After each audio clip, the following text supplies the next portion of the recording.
Seorang tokoh yang dihormati, seorang pemimpin agama yang berdiri di puncak keilmuan, dan seorang Rabbi yang dielu-elukan kaumnya. Dialah Abdullah bin Salam, seorang ulama besar dari kalangan Yahudi Madinah. Setiap hari dia mengajarkan isi Taurat, membimbing kaumnya dengan ajaran-ajaran kitab suci. Namanya dihormati, keilmuannya diakui. Tapi jauh di dalam hatinya, ia menyimpan sebuah kegelisahan. Ayat-ayat dalam Taurat terus berbisik padanya tentang kedatangan seorang nabi terakhir, nabi yang akan menyempurnakan risalah para nabi sebelumnya. Dan ketika kabar tentang Muhammad, seorang nabi dari Mekah, mencapai telinganya, hati kecilnya bergetar. Apakah ini dia, nabi yang selama ini ditunggu? Dari sinilah perjalanan spiritual Abdullah bin Salam dimulai, sebuah perjalanan yang menuntunnya untuk menelusuri kebenaran hingga menemukan cahaya Islam.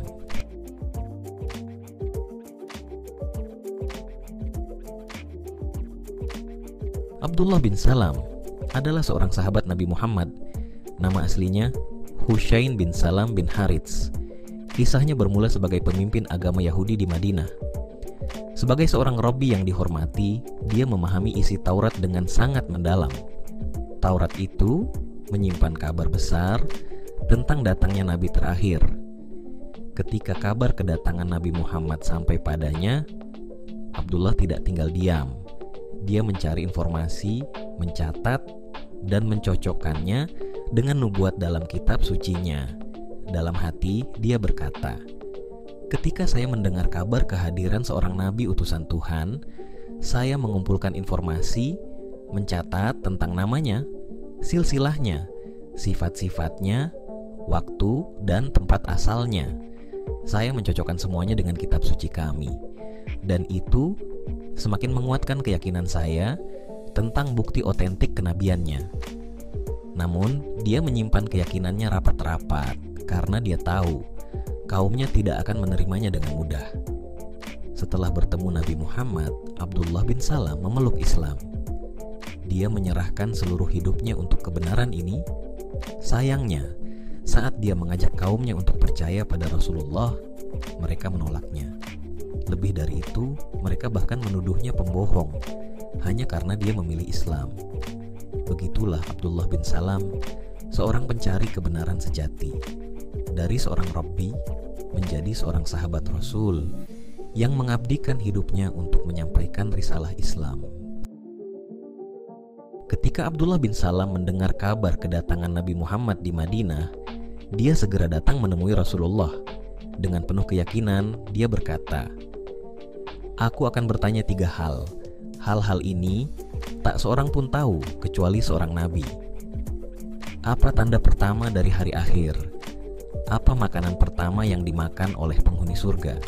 Dan mengapa seorang anak bisa mirip ayahnya atau malah mirip pamannya?" Nabi Muhammad tersenyum, lalu menjawab dengan tenang, "Jibril baru saja memberitahuku jawabannya." Mendengar nama Jibril, Abdullah berkata, "Jibril dari seluruh malaikat adalah musuh kaum Yahudi." Namun Rasulullah menjelaskan dengan jelas dan penuh hikmah. Tanda pertama hari akhir adalah munculnya api besar yang menyatukan orang-orang dari timur dan barat. Makanan pertama yang akan disantap penghuni surga adalah hati ikan. Sedangkan soal anak yang mirip orang tua, jika seorang pria mencapai orgasme lebih dulu, anaknya akan mirip ayahnya. Tetapi jika istrinya yang lebih dulu mencapai orgasme, anaknya akan mirip sang ibu. Jawaban itu membuat Abdullah bin Salam semakin yakin bahwa di hadapannya benar-benar seorang nabi utusan Allah. Tahun 622 Masehi, Nabi Muhammad Shallallahu Alaihi Wasallam meninggalkan Mekah menuju Yastrib. Ketika sampai di Kuba, sebuah desa kecil di pinggiran Yastrib, seseorang berlari tergesa-gesa memasuki kota dengan suara lantang mengabarkan, Muhammad telah datang, Rasulullah telah tiba di Yastrib. Saat itu, saya sedang berada di atas pohon kurma, sibuk dengan pekerjaan. Di bawah pohon, bibi saya, Khalidah binti Al-Harith, duduk dengan tenang. Tapi mendengar kabar itu, saya tak bisa menahan diri.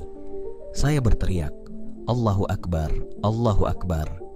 Namun, bibi saya memandang saya dengan raut tak percaya dan berkata, semoga Tuhan menyusahkanmu. Demi Tuhan, jika ini berita tentang Musa, pasti kau tak akan sebahagia ini. Saya turun dan menjawabnya penuh keyakinan. Bibi, dia itu sungguh utusan Tuhan, saudara Musa, dan mengikuti agamanya. Dia diutus untuk misi yang sama seperti Musa. Bibi saya terdiam lama sebelum akhirnya berkata, apakah dia nabi yang pernah kau ceritakan pada kami, yang akan membenarkan dakwah para nabi terdahulu dan menggenapi firman Tuhan? Saya menjawab tegas, ya bibi, dialah yang selama ini kita tunggu. Tanpa menunda, saya bergegas menemui Rasulullah. Ketika tiba di pintu rumahnya, orang-orang berkerumun di sana. Saya menyelinap melewati mereka hingga berada cukup dekat untuk melihat wajah beliau. Lalu, ucapan pertama yang saya dengar darinya adalah, wahai saudara-saudara sekalian, tebarkan salam, beri makan mereka yang kelaparan, dirikan salat di malam hari ketika orang terlelap, maka kalian akan masuk surga dalam damai. Saya mendekat mengamati wajahnya dengan seksama. Wajah itu begitu jujur, begitu tulus, bukan wajah seorang pendusta. Saat itu pula saya mantapkan hati. Saya mengucapkan syahadat, Asyhadu an la ilaha illallah wa asyhadu anna Muhammadan Rasulullah, artinya, aku bersaksi bahwa tidak ada Tuhan selain Allah dan aku bersaksi bahwa Muhammad adalah utusan Allah. Nabi Muhammad menatap saya dengan senyum penuh rahmat, lalu bertanya, siapa namamu? Saya menjawab, Al-Husain ibn Sailam. Nabi Muhammad Shallallahu Alaihi Wasallam tersenyum lembut dan berkata, sekarang namamu diganti menjadi Abdullah bin Salam. Nama itu langsung terasa begitu bermakna bagi saya. Saya menjawab dengan penuh keyakinan, ya, saya setuju. Abdullah bin Salam memang seharusnya begitu.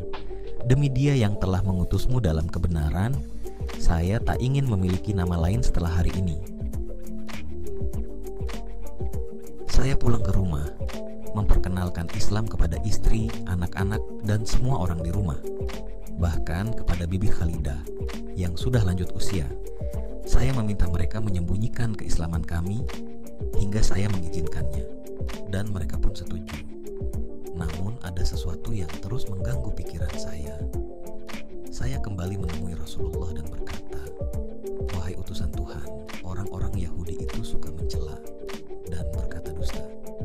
Saya minta engkau mengundang orang-orang terpandang di antara mereka ke rumahmu, tetapi sembunyikan saya di salah satu ruanganmu dan tanyakan pada mereka, bagaimana status saya di antara mereka sebelum mereka tahu saya telah masuk Islam.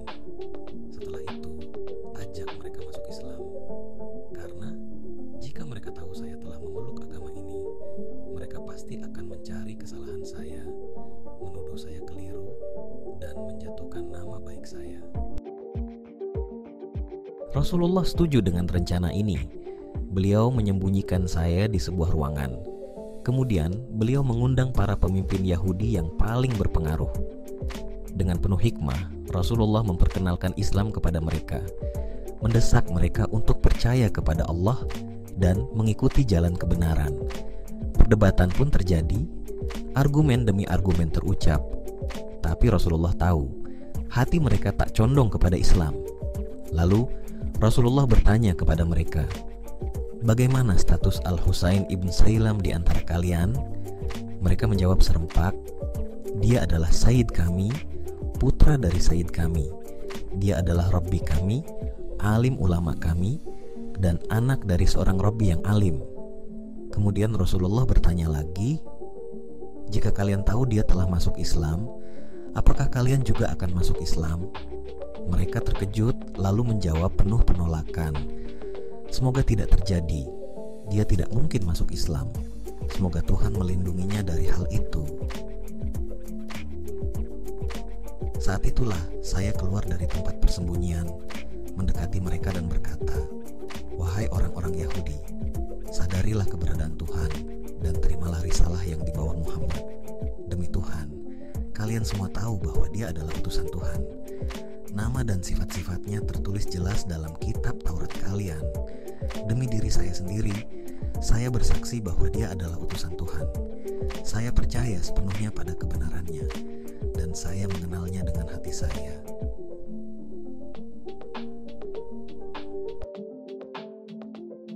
Namun, reaksi mereka sungguh mengecewakan. "Kamu pendusta," teriak mereka penuh amarah. "Demi Tuhan, kamu adalah makhluk tercela, tak berarti apa-apa, seburuk-buruk manusia, dan tak berguna." Kata-kata kasar mereka mengalir tanpa henti, mencela, merendahkan, dan menghina. Namun, saya tetap berdiri kokoh. Saya tahu kebenaran tak akan berubah oleh hinaan manusia. Allah pun mengabadikan kisah ini dalam firman-Nya. "Katakanlah, terangkanlah kepadaku bagaimana pendapatmu jika sebenarnya Al-Quran ini datang dari Allah dan kamu mengingkarinya. Padahal ada seorang saksi dari Bani Israel yang mengakui kebenaran yang serupa dengan yang disebut dalam Al-Quran, lalu dia beriman. Tetapi kamu menyombongkan diri. Sungguh, Allah tidak memberi petunjuk kepada orang-orang yang zalim."